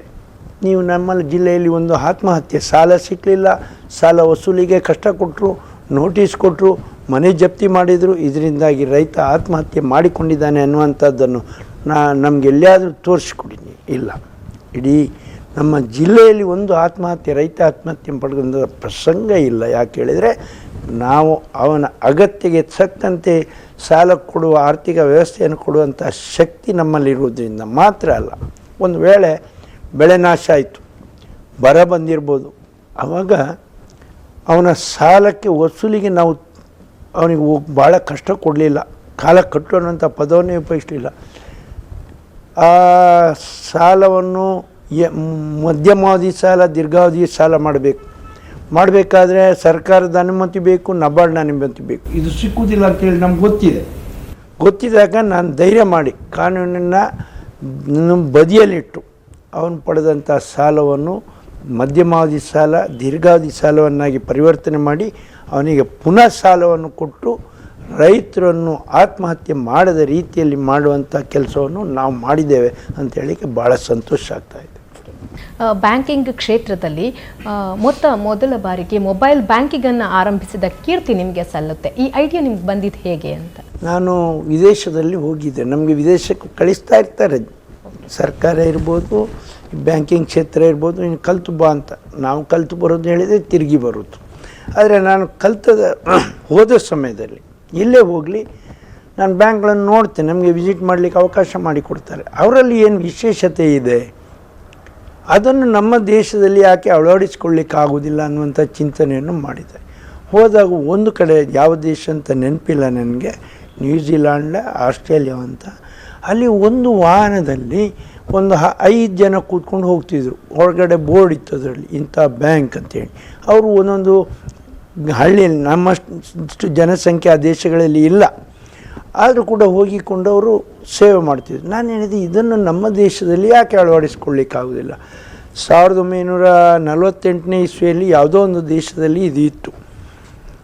ಆನಂತರ ನಮ್ಮ ದೇಶದಲ್ಲಿ ಪ್ರಥಮವಾಗಿ ವಾಹನದಲ್ಲಿ ಒಂದು ಬ್ಯಾಂಕಿಂಗ್ ವ್ಯವಸ್ಥೆಯನ್ನು, ಬ್ಯಾಂಕ್ ಆನ್ ವೀಲ್ ಅನ್ನುವಂಥದ್ದನ್ನು ಮಾಡಿದ್ದಿದ್ದರೆ ನಮ್ಮ ಜಿಲ್ಲೆಯಲ್ಲಿ ನಾವು ಅಂತ ಹೇಳಲಿಕ್ಕೆ ಹೆಮ್ಮೆ ಪಡ್ತೇವೆ. ನಮ್ಮ ಜಿಲ್ಲೆ ಬ್ಯಾಂಕುಗಳ ತವರೂರು, ವಿದ್ಯಾಕ್ಷೇತ್ರದಲ್ಲಿ ಹೆಸರು ಪಡೆದಿದೆ, ಏನು ನಮ್ಮ ವೈದ್ಯಕೀಯ ಸೇವೆಯಲ್ಲಿ ಹೆಸರು ಪಡೆದಿದೆ, ಎಲ್ಲದಿದೆ. ಯಾವುದೇ ವಾಣಿಜ್ಯ ಬ್ಯಾಂಕುಗಳ ಹುಟ್ಟು ತವರೂರಾದರೂ ಇಂಥ ಸೇವೆಯನ್ನು ಕೊಟ್ಟದ್ದು ಇವತ್ತಿನವರೆಗೆ ಇಲ್ಲ. ಅದು ಮಾತ್ರ ಅಲ್ಲ, ನೋಡಿ, ವಾಣಿಜ್ಯ ಬ್ಯಾಂಕ್ಗಳು ಅಂತ ಹೇಳ್ತೇನೆ, ನನ್ನ ಮನಸ್ಸಿನಲ್ಲಿದೆ ನಾವು ಸೇವೆ ಕೊಡಲಿಕ್ಕೆ ಇರುವವರು ಅಂತ. ನಾನು ಪೈಪೋಟಿ ಅನ್ನುವಂಥ ಶಬ್ದವನ್ನು ನಾವು ಉಪಯೋಗಿಸಿ ಮಾಡೋದಿಲ್ಲ, ಅವ್ರು ಮಾಡಿದರೆ ನಾನು ಅದಕ್ಕೆ ಉತ್ತರ ಕೊಡಲಿಕ್ಕೂ ಕೂಡ ತಯಾರಿದ್ದೇನೆ. ಬೆಳಿಗ್ಗೆ 8 ಗಂಟೆಯಿಂದ ರಾತ್ರಿ 8 ಗಂಟೆವರೆಗೆ ಹವಾನಿಯಂತ್ರಿತ ವ್ಯವಸ್ಥೆಯಲ್ಲಿ ಒಂದು ಸೇವೆ ಕೊಟ್ಟವನ್ನು ಪ್ರಾರಂಭ ಮಾಡಿದೆ. ಅದು ನಮ್ಮ ಬ್ಯಾಂಕ್ ಅಂತೇಳಿ ನನಗೆ ಹೇಳಲಿಕ್ಕೆ ಭಾಳ ಹೆಮ್ಮೆ ಪಡ್ತಾಯಿದ್ದೇನೆ. ಇದು ಮಾತ್ರ ಅಲ್ಲ, ನೋಡಿ, ನೀವು ಬ್ಯಾಂಕಿಗೆ ಹೋಗ್ತೀರಿ, ಒಂದು ವಾಣಿಜ್ಯ ಬ್ಯಾಂಕ್ ಇರ್ಬೋದು, ಒಂದು ಸೊಸೈಟಿ ಇರ್ಬೋದು, ಎಲ್ಲ ಹೋಗ್ತೀನಿ. ಹೋದಾಗ ಚೆಕ್ ಕೊಡ್ತೀರಿ. ಚೆಕ್ಕು ಅದು ಅಕೌಂಟೆಂಟಲ್ಲಿ ಬರ್ತದೆ, ನಿಮ್ಗೆ ನೆನಪು ಗೊತ್ತಿರ್ಬೋದು. ಬಂದಾಗ ಅದು ಕ್ಯಾಶಿಯರ್ ಹತ್ರ ಹೋಗ್ತಾನೆ, ಅವನ ಟೋಕನ್ ಕರೀತಾನೆ, 18 ಟೋಕನ್ ಅಂತ. ನೀವು ಹೋಗ್ತೀರಿ, ಅಲ್ಲಿ ಹೋಗಿ ನಗದನ್ನು ಪಡೆಯುತ್ತೀರಿ. ನಮ್ಮ ಬ್ಯಾಂಕಿಗೆ ಹೋಗಿ, ಎಲ್ಲಿಯೂ ಕ್ಯಾಶ್ ಕೌಂಟ್ರ್ ಇಲ್ಲ, ಎಲ್ಲ ವರ್ಕರ್ಸ್ ಹತ್ರ, ಏನು ನಮ್ಮ ಸಿಬ್ಬಂದಿಗಳಿದ್ರೆ ಅವ್ರ ಹತ್ರ ಹೋಗಿದರೆ ನೀವು ಚೆಕ್ ಕೊಟ್ಟ ಕೂಡಲೇ ನಿಮಗೆ ನಗದನ್ನು ಕೊಡುವಂಥ ವ್ಯವಸ್ಥೆಯನ್ನು ಮಾಡಿದಂಥ ಕೀರ್ತಿ ಇದ್ದರೆ ಅದು ನಮ್ಮ ಬ್ಯಾಂಕಿಗೆ ಅಂತ ಹೇಳಲಿಕ್ಕೆ ಸಂತೋಷ ಪಡ್ತಾ ಇದೆ. ಈ ರೀತಿಯಾಗಿ ನಾವು ಹೊಸ ತಂತ್ರಜ್ಞಾನವನ್ನು ಉಪಯೋಗ ಮಾಡಿಕೊಂಡು ಸೇವೆಯನ್ನು ಕೊಟ್ಟರೆ ಮಾತ್ರ ಗ್ರಾಹಕರು ನಮ್ಮಲ್ಲಿ ನಂಬಿಕೆ ಇಡ್ತಾರೆ. ನಮ್ಮಲ್ಲಿ ನಂಬಿಕೆ ಇಟ್ಟೋದನ್ನು ಉಳಿಸ್ಕೊಳ್ಳುವಂಥ ಜವಾಬ್ದಾರಿ ಕೂಡ ನಮ್ಮ ಮೇಲಿದೆ. ಹಾಗಾಗಿ ಜಿಲ್ಲಾ ಬ್ಯಾಂಕ್ ಮಾತ್ರ ಅಲ್ಲ, ಹೊಸ ತಂತ್ರಜ್ಞಾನವನ್ನು ಉಪಯೋಗಿಸ್ಕೊಂಡಿದ್ದು ನಮ್ಮ ಅವಿಭಜಿತ ದಕ್ಷಿಣ ಕನ್ನಡ ಜಿಲ್ಲೆಯ ಎಲ್ಲ ಸಹಕಾರಿ ಬ್ಯಾಂಕ್ಗಳು ಹೊಸ ತಂತ್ರಜ್ಞಾನದೊಂದಿಗೆ ಸೇವೆ ಕೊಡೋದ್ರಲ್ಲಿ ಯಾವುದೇ ವಾಣಿಜ್ಯ ಬ್ಯಾಂಕ್ಗಳಿಗೆ ಹಿಂದೆ ಬೀಳಿಲ್ಲ. ನಾನು ಮತ್ತೊಂದಕ್ಕೆ ಹೇಳ್ತೇನೆ ನಿಮಗೆ, ನಮಗೆ ಪೈಪೋಟಿ ಬೇಕು. ಪೈಪೋಟಿ ಇಲ್ಲದಿದ್ದರೆ ನಮ್ಮ ಜೀವನ ನನ್ನೇ ಮಾಡಿ ದೊಡ್ಡದು ಅಂತ ಕಾಣ್ತೇವೆ. ನಮಗೆ ಒಂದು 4 ಜನ ಪೈಪೋಟಿಗಿದ್ದಾಗೇನೆ ನಾನು ಅವನಿಂದ ಮುಂದೆ ಹೋಗಬೇಕು, ಒಂದು ಸೇವೆಯಲ್ಲಿ ಮುಂದೆ ಹೋಗ್ಬೇಕಂತ ಇರ್ತೇನೆ. ಹಾಗೆ ನಾನು ಪೈಪೋಟಿಯನ್ನು ಯಾವುದೇ ಕ್ಷೇತ್ರದಲ್ಲಿ ನಿರೀಕ್ಷೆ ಮಾಡ್ತಾ ಇದ್ದೇನೆ. ಹಾಗಾಗಿ ನಮ್ಮ ಬ್ಯಾಂಕ್ ಬೆಳೆದಿದೆ ಅಂತೇಳಿ ಸಂತೋಷ ಪಡ್ತೇನೆ. SCDCC ಬ್ಯಾಂಕ್ ನಬಾರ್ಡ್ ಸೇರಿದಂತೆ 10 ಹಲವು ಪ್ರಶಸ್ತಿಗಳನ್ನು ಪಡ್ಕೊಳ್ತಾನೆ ಇದೆ. ಇದರ ಬಗ್ಗೆ ಮಾತಾಡೋದಾದರೆ ಏನು ಹೇಳಕ್ಕೆ ಇಷ್ಟಪಡ್ತೀರಿ? ನೋಡಿ, ಸೇವೆ ಮಾಡುವವನಿಗೆ ಪ್ರಶಸ್ತಿ ಕೊಡೋದು ಒಂದು ಧರ್ಮ. ಹಾಗಾಗಿ ನಬಾರ್ಡ್ನವರು ಪ್ರತಿ ವರ್ಷ ಪ್ರಶಸ್ತಿಯನ್ನು ಕೊಡ್ತಾರೆ, ಮತ್ತು ಅಪೆಕ್ಸ್ ಬ್ಯಾಂಕ್ನವರು ಪ್ರಶಸ್ತಿ ಕೊಡ್ತಾರೆ, ಸರ್ಕಾರ ಕೊಡ್ತಾರೆ. ಅವ್ರು ಮಾರ್ಕ್ ಹಾಕಿ ನಾವು ಪಡ್ಕೊಂಡಿದ್ದೇವೆ. ನಾನು ಹೋಗಿ ಯಾವುದೇ ಇನ್ಫ್ಲುಯೆನ್ಸ್ ಮಾಡಲಿಕ್ಕೆ ನನ್ನ ಹತ್ರ ಏನೋ ಅಂಥ ರಾಜಕೀಯ ವ್ಯವಸ್ಥೆ ಕೂಡ ಇಲ್ಲ. ಇವತ್ತಿನವರೆಗೂ ಯಾವುದೇ ಪ್ರಶಸ್ತಿಯ ಹಿಂದೆ ಹೋದವನು ನಾನು ಅಲ್ಲ. ನಮ್ಮನ್ನು ಹುಡುಕಿಕೊಂಡು ಪ್ರಶಸ್ತಿ ಬರಬೇಕೇ ಹೊರತು ಪ್ರಶಸ್ತಿಯನ್ನು ಹುಡುಕಿಕೊಂಡು ಪ್ರಶಸ್ತಿಗೋಸ್ಕರ ನಾವು ಕೆಲಸ ಮಾಡಬಾರ್ದು ಅನ್ನುವಂಥ ದೃಷ್ಟಿಕೋನದಿಂದ ಕೆಲಸ ಮಾಡುವವನು ನಾನು.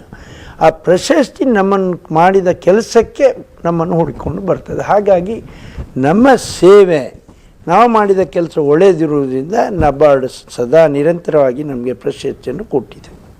ಓಕೆ, ಈಗ ಮಹಿಳೆಯರ ಸಬಲೀಕರಣಕ್ಕೆ, ಸ್ವಾವಲಂಬನೆಗೆ ಹೆಚ್ಚು ಒತ್ತನ್ನು ಕೊಟ್ಟ ನೀವು ಮಹಿಳೆಯರ ನವೋದಯ ಸ್ವಸಹಾಯ ಸಂಘವನ್ನು ಆರಂಭಿಸಿದ್ದೀರಿ.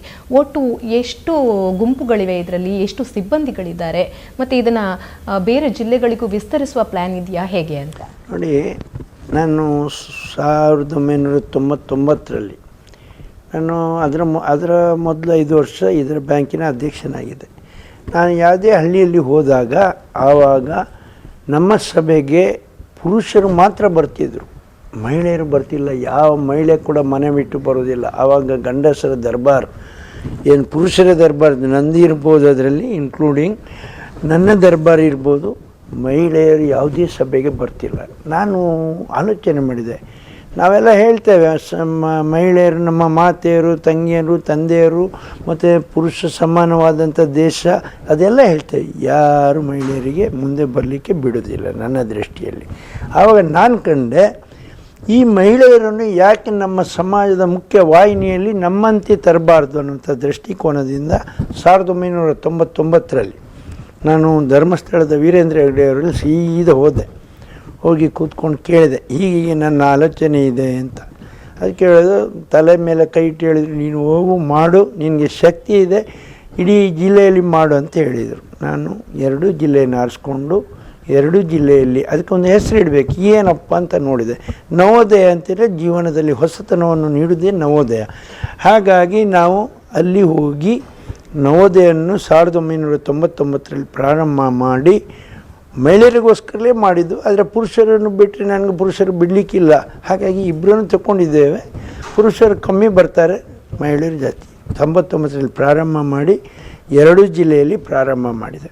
ಆನಂತರ ನಮ್ಮ ಪಕ್ಕದ ಜಿಲ್ಲೆಯಾದಂಥ ಉತ್ತರ ಕನ್ನಡದವರು ಬಂದು ಕೇಳಿದರು, ನಿಮ್ಮ ನವೋದಯ ನಮ್ಮದಲ್ಲಿ ಮಾಡಿ. ಶಿವಮೊಗ್ಗ ಜಿಲ್ಲೆಯವರು ಕೇಳಿದರು, ಧಾರವಾಡದವರು ಕೇಳಿದರು. ಅಲ್ಲಿಗೆ ವಿಸ್ತರಣೆ ಮಾಡಿದೆ. ಅಲ್ಲಿ ಕೂಡ ಜಿಲ್ಲಾ ಬ್ಯಾಂಕ್ ಇದೆ. ಆದರೂ ನಾನು ಅವರಿಗೆ ಪೈಪೋಟಿ ಇಲ್ಲದೆ ನನ್ನ ಜೀವನವೇ ಇಲ್ಲ.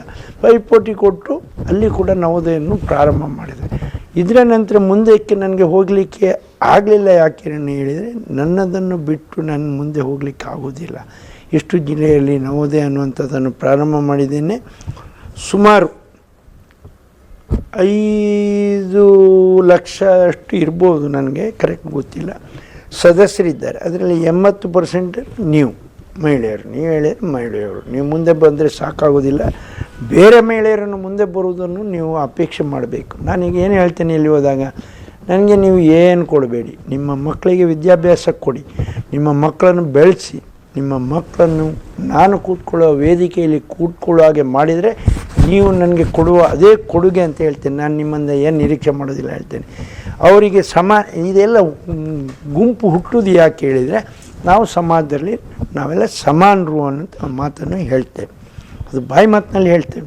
ಒಂದು ಹೆಂಗಸರ ಗುಂಪು 10 ಜನ 50 ಜನ ಸೇರಿದಾಗ ನೀವೇನು ಹೇಳ್ತೀರಿ, ಅವಳ ಚಿರಿ ಇವಳು ನೋಡೋದು, ಇವಳು ಚಿರಿ ಅವಳು ನೋಡೋದು, ಇವಳು ಕಿವಿ ಬಂಗಾರ, ಮೂಗು ಕಿವಿ ಏನೆಲ್ಲ ಎಳ್ದಾಡ್ತೀರಿ ಚೈನ್ ಸಮೇತ. ಇದೆಲ್ಲ ನಿಲ್ಲಿಸ್ಬೇಕು ಅನ್ನುವಂಥ ದೃಷ್ಟಿಕೋನದಿಂದ ಅವರಿಗೆ ಸಮವಸ್ತ್ರದ ವ್ಯವಸ್ಥೆಯನ್ನು ಮಾಡಿದ್ದೇವೆ. ನಾವು ಯಾರಿಂದ ₹1 ತಗೊಳ್ಳೋದಿಲ್ಲ. ಸುಮಾರು 5 ಸಲ ನಾನು ಸಮವಸ್ತ್ರವನ್ನು ಅವರಿಗೆ ಹೀಗೆ ಕೊಟ್ಟಿದ್ದೇವೆ. ಹೇಗೆ ಕೊಟ್ಟಿದ್ದೇವೆ ಅಂತ ಹೇಳೋದಿಲ್ಲ, ನಾನು ಅವರಿಂದ ದುಡ್ಡು ತಗೊಳ್ಳೋದೆ ಕೊಟ್ಟಿದ್ದೇವೆ. ಸುಮಾರು 5 ಸಲ ಸಮವಸ್ತ್ರ ಕೊಟ್ಟಂಥ ಕೀರ್ತಿ ನಮ್ಮ ನವೋದಯಕ್ಕಿದೆ.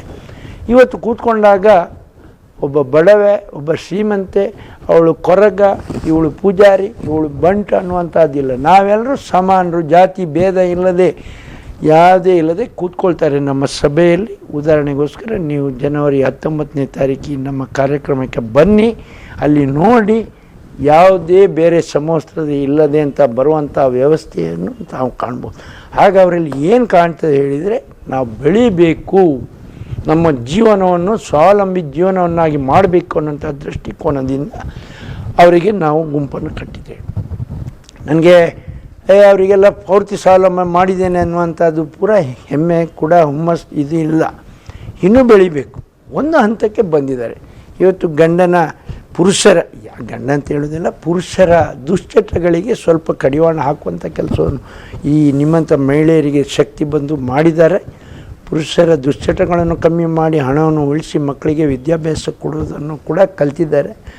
ನಮ್ಮ ಯಾವುದೇ ಕಾರ್ಯಕ್ರಮ ಇದ್ದರೂ ಕರೆದ ಕೂಡಲೇ ಬರುವಂಥ ಒಂದು ವ್ಯವಸ್ಥೆ ಇದ್ದರೆ ಅದು ನವೋದಯದ ಮಹಿಳೆಯರು ಅಂತ ಹೆಮ್ಮೆಯಿಂದ ಹೇಳ್ತಾ ಇದ್ದೇನೆ. SCDCC ಬ್ಯಾಂಕ್ ಈಗಾಗಲೇ 106 ಶಾಖೆಗಳನ್ನು ತೆರೆದುಕೊಂಡಿದೆ.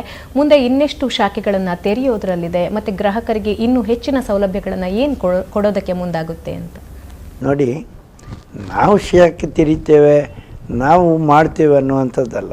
ಜನರ ಅಪೇಕ್ಷೆ ಮೇರೆಗೆ ನಾವು ಶಾಖೆಗಳನ್ನು ಮಾಡ್ತೇವೆ. ಜನರು ಕರೆದಲ್ಲಿ ನಿಮ್ಮ ಬ್ಯಾಂಕಿನ ಸೇವೆ ಬೇಕು, ನಮ್ಮಲ್ಲಿ ವಾಣಿಜ್ಯ ಬ್ಯಾಂಕ್ ಇದೆ, ಅದು ಸೇವೆ ಸರಿಯಾಗಿಲ್ಲ, ನಮ್ಮದು ಇಷ್ಟು ಜನಸಂಖ್ಯೆ ಇದೆ, ಇಷ್ಟು ವ್ಯವಹಾರ ಮಾಡ್ಬೋದು ಅಂತ ಕೇಳಿದ ಕೂಡಲೇ ನಾನು ಅಲ್ಲಿ ಹೋಗಿ ಒಂದು ವ್ಯವಹಾರದ ಅದಕ್ಕೆ ಎಲ್ಲ ಏನು ನಡೀಬೋದು ಅನ್ನುವಂಥದ್ದು ನೋಡಿಕೊಂಡು ಅಲ್ಲಿ ಶಾಖೆ ಮಾಡ್ತೇವೆ. ನಾನು 10 ಶಾಖೆ ಮಾಡ್ತೇನೆ ಅಂತ ಹೇಳಿದರೆ ತಪ್ಪದು. ಜನರ ಬೇಡಿಕೆಗೆ ಅನುಗುಣವಾಗಿ ಅದು ಸರಿಯಾಗಿದ್ದರೆ ನಾವು ಅಲ್ಲಿ ಎಷ್ಟು ಬೇಕಾದ್ರೂ ನಾನು ಶಾಖೆ ಮಾಡಲಿಕ್ಕೆ ತಯಾರಿದ್ದೇನೆ, ಮಿತಿ ಇಲ್ಲ. ಸೌಲಭ್ಯ ಗ್ರಾಹಕರಿಗೆ ಕೊಡೋ ಸೌಲಭ್ಯದಲ್ಲಿ ಏನಾದರೂ ಬದಲಾವಣೆಗಳಿವೆಯಾ? ಹೆಚ್ಚುವರಿಯಾಗಿ ಇನ್ನೇನು ಸೌಲಭ್ಯಗಳನ್ನು ಕೊಡೋದ್ರಲ್ಲಿದ್ದೀರಾ? ನೋಡಿ, ನಾನು ಅಧ್ಯಕ್ಷನಾಗಿಂದ ಪೆನ್ನಿನಲ್ಲಿ ಪುಸ್ತಕದಲ್ಲಿ ಲೆಕ್ಕ ಬರೀತಿದ್ದರು. ಇವತ್ತು ತಂತ್ರಜ್ಞಾನ ಬಂದಿದೆ. ಯಾವುದು ಹೇಳಿದೆ, ಯಾವುದು ಬುಕ್ ಇಲ್ಲದೆ ನಾವು ವ್ಯವಸ್ಥೆಯನ್ನು ಮಾಡ್ಕೊಂಡಿದ್ದೆ. ಅದರಲ್ಲಿ ಅಪರ ಆಗ್ತಾಯಿದೆ. ಅವನ ಅಕೌಂಟಿಂದ ಯಾವ ರೀತಿ ಮಂಗಮಾಯ ದುಡ್ಡು ಆಗ್ತದನ್ನು ಎಷ್ಟೋ ಕಡೆ ನಾವು ಪೇಪರ್ನಲ್ಲಿ ನೋಡ್ತಾ ಇದ್ದೇವೆ. ಆದ್ದರಿಂದ ನಾವು ಅವರಿಗೆ ಸೇವೆ ಕೊಡೋದನ್ನು ಮುಂದಿನ ತಂತ್ರಜ್ಞಾನ ಯಾವುದೇ ರೀತಿಯಲ್ಲಿ ಬಂದರೂ ಅದನ್ನು ಹೊಸ ತಂತ್ರಜ್ಞಾನವನ್ನು ನಮ್ಮಲ್ಲಿ ಅಳವಡಿಸ್ಕೊಂಡು ನಮ್ಮ ಜಿಲ್ಲೆಗೆ ಕೊಡೋದಕ್ಕೆ ನಾವು ತಯಾರಿದ್ದೇವೆ. ಮತ್ತೊಂದು ಮಾತು ಹೇಳ್ತೇನೆ ತಮಗೆ, ಈ ಸಹಕಾರಿ ಬ್ಯಾಂಕ್ ಇರ್ಬೋದು, ವಾಣಿಜ್ಯ ಬ್ಯಾಂಕ್ ಬೇಕು, ನೀವು ತುಲನೆ ಮಾಡಿ ನೋಡಿ. ನಾವು ಕೊಡುವ ಸಾಲದ NPAಗೂ ನೋಡಿ, ಅವರು ಕೊಡುವ ಸಾಲದ NPAಗೂ ನೋಡಿ. ಉದಾಹರಣೆಗೆ ನೋಡಿ, ನಮ್ಮ ಜಿಲ್ಲೆಯ ಅವಿಭಜಿತ ದಕ್ಷಿಣ ಕನ್ನಡ ಜಿಲ್ಲೆಯ ಕೃಷಿಕರಿಗೆ ಕೊಟ್ಟಂಥ ಸಾಲ 100ಕ್ಕೆ 100ರಷ್ಟು ಮರುಪಾವತಿ ಸುಮಾರು 23 ವರ್ಷಗಳಿಂದ ಆಗಿದೆ ಅಂತೇಳಿದರೆ ನಮ್ಮ ಜಿಲ್ಲೆಯ ರೈತರ ಬಗ್ಗೆ ನನಗೆ ಹೆಮ್ಮೆ ಕಾಣ್ತಾ ಇದೆ. ಮರುಪಾವತಿ, ವಸೂಲಾತಿ ಅನ್ನುವಂಥ ಶಬ್ದ ಉಪಯೋಗ ಮಾಡೋದಿಲ್ಲ. ಇದರ ಜೊತೆಗೆ ನಮ್ಮ ಜಿಲ್ಲೆಯಲ್ಲಿರುವಂಥ ಜನರು ಭಾಳ ಹೆಮ್ಮೆ ನಾವು ಪಡ್ಕೊಂಡಂಥ ಸಾಲವನ್ನು ಕಟ್ಟಬೇಕು ಅನ್ನುವಂಥ ಒಂದು ದೃಷ್ಟಿಕೋನ ಉಳ್ಳವರು. ಕಷ್ಟದಲ್ಲಿದ್ದಾಗ ನಾವು ಅವರಿಗೆ ಸಹಾಯ ಮಾಡ್ತೇವೆ. ನಮ್ಮ ಬ್ಯಾಂಕಿನಿಂದ ಯಾವತ್ತೂ ನಾನು ನಿರೀಕ್ಷೆ ಮಾಡೋದು ಇನ್ನೂ ಹೆಚ್ಚು ಏನು ಸೇವೆಯನ್ನು ಕೊಡ್ಬೋದು ಅನ್ನುವಂಥದ್ದನ್ನು ನಿರೀಕ್ಷೆ ಮಾಡ್ತಾ ಇದ್ದೇನೆ. ಖಂಡಿತವಾಗಿ ಮಾಡೋದಕ್ಕೆ ನಾನು ತಯಾರಿದ್ದೇನೆ. ನಾನು ಹೇಳಿದರೆ ನನ್ನ ಕುಟುಂಬ ಹೇಳಿದರೆ ನನ್ನ ಆಡಳಿತ ಮಾಡಲಿ, ಅವರು ಅವಕಾಶ ಮಾಡಿಕೊಟ್ರೆ ನಾನು ಮುಂದೆ ಕೂಡ ಕೆಲಸ ಮಾಡಿಕೊಡಲಿಕ್ಕೆ ತಯಾರಿದ್ದೇನೆ. SCDCC ಬ್ಯಾಂಕಿನ ಅಧ್ಯಕ್ಷರಾಗಿ 25 ವರ್ಷಗಳ ಸುದೀರ್ಘ ಕಾಲ ಒಂದು ಸಾರ್ಥಕ ಸೇವೆಯನ್ನು ಸಲ್ಲಿಸಿದ್ದೀರಿ. ಇದನ್ನು ಮನಗಂಡು ನಿಮ್ಮ ಸಮಿತಿ ಜನವರಿ 19ರಂದು ರಜತ ಪರ್ವವನ್ನು ಅದ್ಧೂರಿಯಾಗಿ ಆಚರಿಸಬೇಕು ಅಂತ ಕಾರ್ಯಕ್ರಮವನ್ನು ಹಮ್ಮಿಕೊಂಡಿದೆ. ಯಾವಾಗಲೂ ಸನ್ಮಾನ, ಅಭಿನಂದನೆಗಳನ್ನು ನೀವು ನಿರೀಕ್ಷೆ ಮಾಡಿದವರಲ್ಲ, ಅದನ್ನು ಬಯಸುವವರು ಅಲ್ಲ. ಒಂದು ಸರಳ ಜೀವಿಯಾಗಿರುವ ನೀವು ಇದನ್ನ ಯಾವ ರೀತಿ ಸ್ವೀಕರಿಸ್ತೀರಿ ಅಂತ ಇದ್ರ ಬಗ್ಗೆ ಏನು ಹೇಳಕ್ಕೆ ನಾನು ಆಗ ನಿಮ್ಗೆ ಹೇಳಿದೆ, ಪ್ರಶಸ್ತಿ ಹಿಂದೆ ನಾವು ಯಾವತ್ತು ಅಪ್ಲಿಕೇಶನ್ ಹಾಕ್ಕೊಂಡು ಪ್ರಶಸ್ತಿ ಪಡೀಬಾರ್ದು. ಪ್ರಶಸ್ತಿ ಅನ್ನುವಂಥದ್ದು ನಾವು ಮಾಡಿದ ಕೆಲಸಕ್ಕೆ. ಇವತ್ತು ರಜತೋತ್ಸವ ನನಗೆ ಗೊತ್ತಿದ್ದಾಗೆ ನಮ್ಮ ದೇಶದಲ್ಲಿ ಯಾವುದೇ ಒಬ್ಬ ವ್ಯಕ್ತಿ ಸಹಕಾರಿ ಬ್ಯಾಂಕಿನ ಜಿಲ್ಲಾ ಸಹಕಾರಿ ಬ್ಯಾಂಕಿನ ಅಧ್ಯಕ್ಷನಾಗಿದ್ದುಕೊಂಡು 25 ವರ್ಷ ನಿರಂತರವಾಗಿ ಪೂರೈಸಿದಂಥವರು ಯಾರೂ ಇಲ್ಲ ಅಂತ ನನ್ನ ದೃಷ್ಟಿಯಲ್ಲಿ ಕಂಡುಬರ್ತದೆ. ದೇಶದಲ್ಲಿ, ರಾಜ್ಯದಲ್ಲಿ ಇಲ್ಲ ಬಿಡಿ. ಅದು ಕೂಡ ಒಂದು ಒಟ್ಟಾಗಿಕೊಂಡು ಯಾವುದೇ ಚುನಾವಣೆ ಅದು ಇದು ಇಲ್ಲದೆ ಇರ್ಕೊಂಡು ಅವಿರೋಧವಾಗಿ ಅಧ್ಯಕ್ಷನಾಗಿದ್ದುಕೊಂಡು ಮಾಡಿದಂಥ ಜಿಲ್ಲೆ ಇದ್ದರೆ ಅದು ನಮ್ಮದು. ನನಗೆ ಈಗ ನಾವು ಅವರು ಸನ್ಮಾನ ಯಾಕೆ ಇಟ್ಕೊಳ್ಬೇಕು, ಅದರಿಂದ ನನಗೇನು ಉಪಯೋಗ ಹೇಳಿದರೆ, ಇದು ದೇಶಕ್ಕೆ ಮಾದರಿ ಆಗಬೇಕು. ಸೇವೆ ಮಾಡಿದವನಿಗೆ ಒಂದು ಗೌರವಿಸ್ತಾರೆ, ಸೇವೆ ಒಳ್ಳೆ ಮಾಡಿದರೆ ಜನ ಗೌರವಿಸ್ತಾರೆ. ಇದು ದೇಶಕ್ಕೆ ಮಾದರಿಯಾಗುವಂಥ ಕಾರ್ಯಕ್ರಮ ಆಗಬೇಕಂತ ಹೇಳೋದು ನಾನು ಅದಕ್ಕೋಸ್ಕರ. ನನಗೇನು ಸನ್ಮಾನ ಹಾಕಿ ಏನು ಕೊಡ್ತಾರೆ, ಏನೂ ಅಲ್ಲ, ಒಂದು ದೇವರ ಫೋಟೋ ಕೊಡ್ತಾರೆ, ಅದನ್ನು ನಾನು ಮನೆಯಲ್ಲಿ ಇಡ್ತೇನೆ. ಒಂದು ಪೇಟ ಹಾಕ್ತಾರೆ, ಸಾಲ ಹಾಕ್ತಾರೆ, ಅಷ್ಟು ಜನರು ಸೇರ್ತಾರೆ. ಸೇರಿದಾಗ ಒಂದು ಸಂದೇಶ, ದೇಶಕ್ಕೆ ಒಂದು ಸಂದೇಶ ಹೋಗ್ತದೆ. ಒಳ್ಳೆಯ ಕೆಲಸ ಮಾಡಬೇಕು, ನಾವು ಇದೇ ರೀತಿ ಕೆಲಸ ಮಾಡಬೇಕು, ಜನರಿಗೆ ಸೇವೆ ಕೊಡಬೇಕು ಅನ್ನುವಂಥ ಒಂದು ಸಂದೇಶ ಹೋಗ್ತದೆ ಅನ್ನುವಂಥದ್ರಿಂದ ನಾನು ಇದನ್ನು ಒಪ್ಪಿಕೊಂಡಿದ್ದೇನೆ.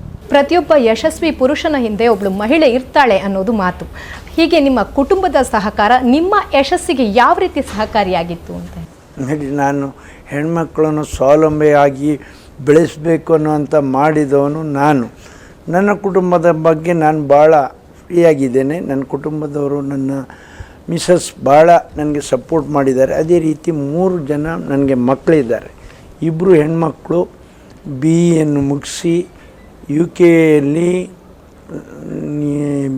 MBA ಮುಗಿಸಿ ಮದುವೆ ಆಗಿದ್ದಾರೆ. ಒಬ್ಬಳು ಬ್ಯಾಂಗ್ಳೂರಿನಲ್ಲಿ ಮದುವೆ ಆಗಿದ್ದಾಳೆ, ಮತ್ತೊಬ್ಬಳು ಬಾಂಬೆಯಲ್ಲಿದ್ದಾಳೆ. ಇನ್ನು ನನ್ನ ಹುಡುಗ BBM ಮಾಡ್ತಾ ತನ್ನ ಅರ್ಧದಲ್ಲಿ ಬಿಟ್ಟ, ನನಗೆ ಹುಷಾರಿಲ್ಲದಾಗ ಈಗ ನನ್ನ ಒಂದು ವ್ಯವಹಾರವನ್ನು ನೋಡಲಿಕ್ಕೆ ಕಲ್ತಿದ್ದಾನೆ. ಭಾಳ ಸಂತೋಷಕರವಾದಂಥ ಕುಟುಂಬ ನಂದು. 2 ಹೆಣ್ಮಕ್ಳಿಗೆ ಮದುವೆ ಆಗಿದೆ. ಒಬ್ಬ ಗಂಡು ಮಗ, ಅವನೇನೋ ಹೇಗಾದರೂ ಬದುಕ್ತಾನೆ. ಇವತ್ತು ಗಂಡು ಮಕ್ಳಿಗೆ ಬದುಕಲಿ ಏನು ಕಷ್ಟ ಇಲ್ಲ. ಇನ್ನು ನಂದು ಏನೋ ಸಹಕಾರ ಕ್ಷೇತ್ರ ನನಗಿದೆ. ಅದರಿಂದ ತುಂಬಿದ ಕುಟುಂಬ ಅಂತ ಹೇಳಲಿಕ್ಕೆ ನಾನು ಬಯಸ್ತಾ ಇದ್ದೆ. ಸಹಕಾರಿ ರಂಗದಲ್ಲಿ ಒಂದು ಕ್ರಾಂತಿಯನ್ನೇ ಮಾಡಿದವರು ನೀವು. ನಿಮ್ಮ ಮುಂದಿನ ಯೋಜನೆಗಳೇನು ಸರ್? ಯಾವ ಕನಸನ್ನು ಇಟ್ಕೊಂಡಿದ್ದೀರಿ ಮುಂದೆ ಅಂತ? ನೋಡಿ, ಇದು ರಾಜಕೀಯವಾದಂಥದ್ದು ಒಂದು ದೇಶ ನಮ್ಮದು. ನಮ್ಮ ದೇಶ ಹೇಳಿದರೆ ಭಾಳ ಆದರೂ ಕೂಡ ನಾನು ಈ ಜಿಲ್ಲೆಯಲ್ಲಿ ಇಲ್ಲಿಯವರೆಗೆ ರಾಜಕೀಯ ರಹಿತವಾಗಿ ಕೆಲಸ ಮಾಡಬೇಕು ಅನ್ನುವಂಥ ದೃಷ್ಟಿಕೋನದಿಂದ ಆದಷ್ಟು ರಾಜಕೀಯ ರಹಿತವಾಗಿ ನಾನು ಕೆಲಸ ಮಾಡಿಕೊಂಡು ಬಂದವು. ಇನ್ನು ಮುಂದೆ ಇದೇ ರೀತಿ ಇರ್ತದೆ ಅನ್ನುವಂಥದ್ದನ್ನು ನಿರೀಕ್ಷೆ ಮಾಡಲಿಕ್ಕೆ ಕಷ್ಟ ಇದೆ. ಯಾವಾಗ ರಾಜಕೀಯ ಬರ್ತದೆ ಆವಾಗ ಈ ಕ್ಷೇತ್ರ ಹಾಳಾಗ್ತದೆ. ಒಂದು ಗೆಲುವು ಸೋಲುವು ಮತ್ತು ಅಧ್ಯಕ್ಷ ಆಗೋದು ಅದೆಲ್ಲ ದೊಡ್ಡ ಸಣ್ಣ ವಿಷಯ ಅಲ್ಲ, ಅದು ಬೇರೆ. ಮುಂದೆ ಏನು ಮಾಡಬೇಕು ಹೇಳಿದರೆ, ಅವರು ನಮ್ಮ ಸಮಿತಿಯವರು ನಿರ್ಧಾರ ಮಾಡಿದ್ದಾರೆ. ಒಂದು 114 ವರ್ಷಗಳ ಇತಿಹಾಸ ಇರುವಂಥ ಸಹಕಾರಿ ಕ್ಷೇತ್ರದ ಒಂದು ಸಂಪೂರ್ಣ ಚರಿತ್ರೆ ಒಂದು ಮಾಡಬೇಕು, ಮ್ಯೂಸಿಯಂ ಮಾಡಬೇಕಂತ ಮಾಡಿದ್ದಾರೆ. ಅದು ನಾಳ್ದು ಉದ್ಘಾಟನೆ ಇದೆ. ನಮ್ಮ ಜಿಲ್ಲೆಯಲ್ಲಿ ಸಹಕಾರಿ ಕ್ಷೇತ್ರವನ್ನು ಪ್ರಾರಂಭ ಮಾಡಿದವರು ಮೊಳಹಳ್ಳಿ ಶಿವರಾಯರು. ಅವರ ಗೌರವಾರ್ಥ ಅವರ ಒಂದು ಮೂರ್ತಿಯನ್ನು ಇಲ್ಲಿ ಸ್ಥಾಪಿಸಬೇಕು. ನಾನೇನು ಮಾಡ್ತೀನಿ ಅನ್ನೋದು ಮುಖ್ಯ ಅಲ್ಲ. ಹಿಂದೆ ನನಗೆ ಒಂದು ಇದಕ್ಕೆ ಫೌಂಡೇಶನ್ ಹಾಕಿಕೊಟ್ಟವ್ರು, ಅವರನ್ನು ನೆನೆಸ್ಕೊಳ್ಳೋದು ಭಾಳ ಒಳ್ಳೆಯದು. ಅದರಿಂದ ಒಂದು ಅದಿದೆ ಮಾಡೋದು. ಮತ್ತು ಕೆಲವರು ಹೇಳಿದರು, ನಮ್ಮ ಜಿಲ್ಲೆಯಲ್ಲಿ ಒಂದು ಸಹಕಾರಿ ಕ್ಷೇತ್ರದಲ್ಲಿ ಒಂದು ಆಸ್ಪತ್ರೆಯನ್ನು ಮಾಡಬೇಕು ಅನ್ನುವಂಥದ್ದೊಂದು ಚಿಂತನೆ ಕೂಡ ಮೂಡಿಬಂದಿದೆ. ಮನೆಯಲ್ಲಿ ಪೇಪರ್ನ ನೋಡಿದೆ, ಸತ್ತವನನ್ನು 2 ದಿವಸ ಇಟ್ಟರು ದುಡ್ಡು ತಗೊಂಡ್ರು ಅಂತ ಹೇಳಿದರು. ಅಂಥದ್ದು ನಮ್ಮ ಜಿಲ್ಲೆಯಲ್ಲಿ ನಡೀಬಾರ್ದು. ಸತ್ತದ್ದನ್ನು ನಾವು ಹೆಣ ಇಟ್ಕೊಂಡು ದುಡ್ಡು ಪಡೆಯೋದು ಸರಿಯಲ್ಲ. ಅದಕ್ಕೋಸ್ಕರ ಸಹಕಾರಿ ಕ್ಷೇತ್ರದಲ್ಲಿ ಆದರೆ ಒಂದು ದವಾಖಾನೆಯನ್ನು ಪಕ್ಕದ ಹಾಸನ ಜಿಲ್ಲೆಯಲ್ಲಿದೆ, ಕಾಸರಗೋಡು ಜಿಲ್ಲೆಯಲ್ಲಿ ಸಹಕಾರಿ ಕ್ಷೇತ್ರದಿಂದ ಆಸ್ಪತ್ರೆ ಇದೆ. ಅದನ್ನು ಮಾಡುವ ನಿರೀಕ್ಷೆಯಲ್ಲಿ ಜನರು ಇದ್ದಾರೆ. ಅವಕಾಶ ಸಿಕ್ಕಿದರೆ ನಾನಲ್ಲ, ನಮ್ಮ ಜನರಿಂದ ಅದನ್ನು ಮಾಡಿಸ್ತೀನಿ. ಓಕೆ, ಕೊನೆಯದಾಗಿ ನಿಮ್ಮ ಉತ್ತರಕ್ಕೆ ಪೂರಕವಾಗಿ ಸಹಕಾರಿ ರಂಗದಲ್ಲಿ ನಿಮ್ಮದೇ ಒಂದು ಛಾಪು ಮೂಡಿಸಿರುವ ನೀವು ರಾಜಕೀಯ ರಂಗದತ್ತ ಮುಖ ಮಾಡ್ತೀರಾ ಅನ್ನೋದು ಜನರ ಪ್ರಶ್ನೆ ಕೂಡ, ನಮ್ಮ ಪ್ರಶ್ನೆ ಕೂಡ. ಏನು ಹೇಳಕ್ಕೆ ಇಷ್ಟ? ಭಾಳಷ್ಟು ಸಲ ನನಗೆ ಅವಕಾಶ ಬಂದಿತ್ತು, ಭಾಳಷ್ಟು ಸಲ ಸಚಿವಗಿರಿಯ ಅವಕಾಶವನ್ನು ಕೊಟ್ಟಿದ್ದರು. ಆದರೆ ನನಗೆ ಅದನ್ನು ನಾನು ಬೇಡ ಹೇಳೋದು ಯಾಕೆ ಹೇಳಿದರೆ, ಯಾವುದೇ ಒಬ್ಬ ಒಂದು ರಾಜಕೀಯದ ಪಕ್ಷದ ನೆಲೆಯಲ್ಲಿ ನನ್ನನ್ನು ಜನರು ಗುರುತಿಸ್ಕೊಳ್ಬಾರ್ದು ಅನ್ನುವಂಥ ದೃಷ್ಟಿಕೋನದಿಂದ ಎಲ್ಲವನ್ನು ನಾನು ಇವತ್ತಿನವರೆಗೆ ತಿರಸ್ಕರಿಸ್ತಾ ಬಂದೇನೆ. ಮುಂದೆ ಏನಾಗ್ತದೆ ಹೇಳಿ ದೇವರಿಂದಲೂ ಹೇಳಲಿಕ್ಕಾಗೋದಿಲ್ಲ. ಇವತ್ತಿನ ದಿವಸದಲ್ಲಿ ಮುಂದೆ ದೇವರು ಮನಸ್ಸು ಕೊಟ್ಟಾಗೆ ಮಾಡ್ತೇನೆ. ಆದರೆ ನನ್ನ ವಯಸ್ಸಿನ ಪ್ರಕಾರ ಕಷ್ಟ. ಇನ್ನು ರಾಜಕೀಯದಲ್ಲಿ ಬಂದು ಜನರ ಸೇವೆ ಮಾಡೋದು ಹೇಳಿದರೆ ಕಷ್ಟ. ಆದರೂ ನಾನು ಒಂದು ಕ್ವಶ್ಚನ್ ಮಾರ್ಕ್ ನಿಮ್ಮ ಮುಂದೆ ಇಡ್ತೇನೆ. ಹೇಳಲಿಕ್ಕೆ ಬರೋದಿಲ್ಲ. ಜನರು ಎಲ್ಲಿಯಾದರೂ ಇಳಿಸಿದರೆ ಒಂದು ಪಕ್ಷ ವಿರೋಧ ಮಾಡಿದರೆ ಇನ್ನೊಂದು ಪಕ್ಷದವರು ಇಳಿಸ್ತಾರೆ. ಇದು ಇವತ್ತಿನ ರಾಜಕೀಯದ ಡೊಂಬರಾಟ. ಆ ಡೊಂಬರಾಟದಲ್ಲಿ ನನ್ನ ಮನಸ್ಸು ಕೂಡ ಡೊಂಬರಾಟಕ್ಕೆ ಗೊಳ್ಬಾರ್ದು ಅನ್ನೋಂಥ ಚಿಂತನೆ. ಆದರೂ ನಾನೊಂದು ಕ್ವಶ್ಚನ್ ಮಾರ್ಕಲ್ಲಿ ಇಡ್ತೇನೆ. ಸಾಧಕನ ಸಾಧನೆಯ ಹಾದಿಯಲ್ಲಿ ಮುನ್ನುಗ್ಗುತ್ತಿರುವ ಪ್ರತಿಯೊಬ್ಬ ಸಾಧಕನಿಗೂ ಮಾದರಿಯಾಗಲಿ ಅಂತ ಹೇಳ್ತಾ ಕಾರ್ಯಕ್ರಮವನ್ನು ಮುಗಿಸ್ತಾ ಇದ್ದೇವೆ. Doctor M.N.. ರಾಜೇಂದ್ರ ಕುಮಾರ್ ಅವರು ಇದುವರೆಗೆ ತಮ್ಮ ಬಾಲ್ಯದಿಂದ ಯಶಸ್ಸಿನ ಹಾದಿಯತ್ತ ಹೇಗೆ ಮುನ್ನುಗ್ಗಿದ್ರು, ಮುಂದಿನ ಕನಸುಗಳೇನು, ಇವೆಲ್ಲದರ ಬಗ್ಗೆ ಮುಕ್ತವಾಗಿ ಮಾತಾಡಿದ್ರು. ಸರ್, ನಿಮಗೆ ಧನ್ಯವಾದಗಳು.